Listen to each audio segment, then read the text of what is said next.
Hi hello welcome to social post. నేను మీ వాసవి ఆచార్య. So మనతో అయితే stock market analyst, mutual fund legend Arun Kumar గారు ఉన్నారనమాట. సో సార్ని వెల్కమ్ చెప్పేసి వీడియోని స్టార్ట్ చేసేద్దాం. వీడియో అయితే ఎక్కడ కూడా స్కిప్ చేయకుండా ఎండ్ వరకు చూడండి. ఫ్రెండ్స్కి, ఫ్యామిలీ మెంబర్స్కి షేర్ చేయండి. ఈ రోజే ఇన్వెస్ట్మెంట్ స్టార్ట్ చేయండి.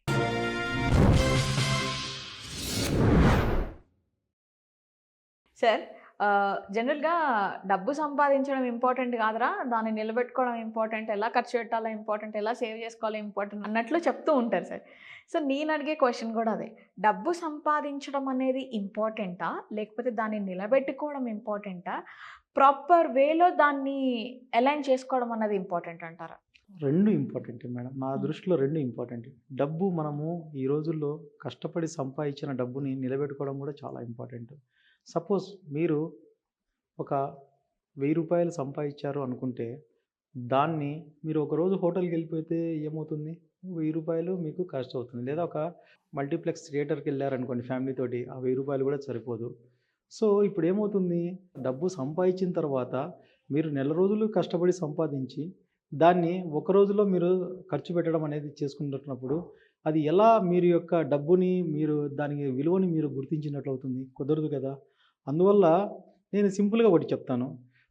డబ్బు సంపాదించడం అనేది ఎలాంటిదంటే కొండ పైకెక్కడం. హ్మ్.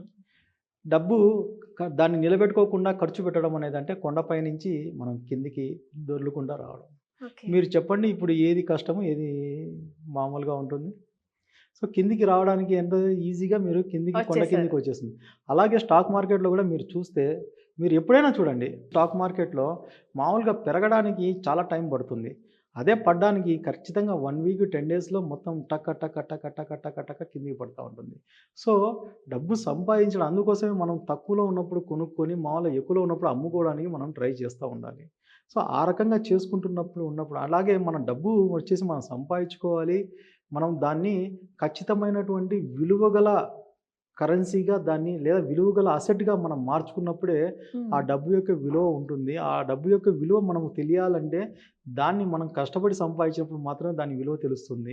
సో, 2 చాలా ఇంపార్టెంటే. సో, మనం కష్టపడి సంపాదించడము చాలా ఇంపార్టెంట్. దాన్ని దాన్ని ఎథికల్‌గా సంపాదించడం చాలా ఇంపార్టెంట్. దాన్ని నిలబెట్టుకోవడం కూడా చాలా ఇంపార్టెంట్. ఓకే. సో, ఇంకా మీరు చెప్తున్నట్టు దాని విలువని మనం ఇంకా మల్టిప్లై చేసుకునే విధంగా ప్లాన్ చేసుకోవడం అనేది దాని యొక్క నాలెడ్జ్‌కి సంబంధించినటువంటిది. మన యొక్క కష్టానికి తగిన అవకాశాలని మనం ప్రోది చేసుకోవడం అంటే మన అవకాశాలను సృష్టించుకోవడంలో మనకు ఈ యొక్క డబ్బు విలువ అనేది మనకు తెలుస్తూ ఉంటుంది. కాబట్టి ఇంకొకటి మీరు డబ్బు అనేది మీరు ఈ రోజుల్లో చాలా అంటే మీరు గమనిస్తే ఒక చిన్న ఎగ్జాంపుల్ చెప్తాను.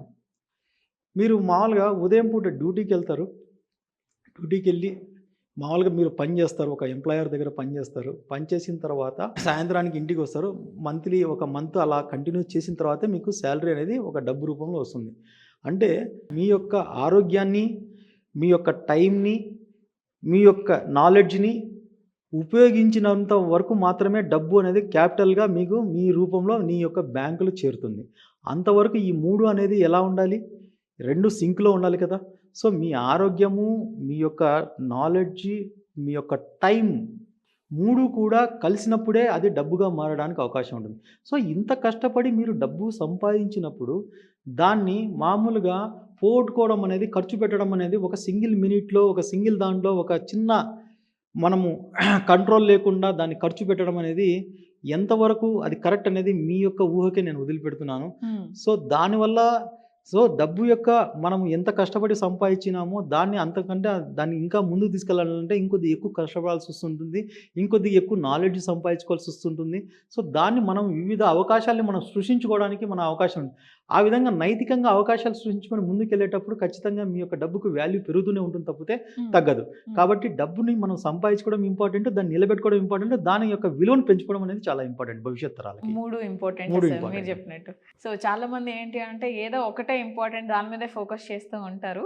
But 3 is the most important. అంటే యెస్. ఏ ఏ స్టేజ్‌లో ఉన్నవి ఆ యాహ్! స్టేజ్‌లో ఇంపార్టెంట్. యెస్. సో చాలామంది బిజినెస్ మీద గూడా ఇన్వెస్ట్ చేస్తూ ఉంటారు సార్.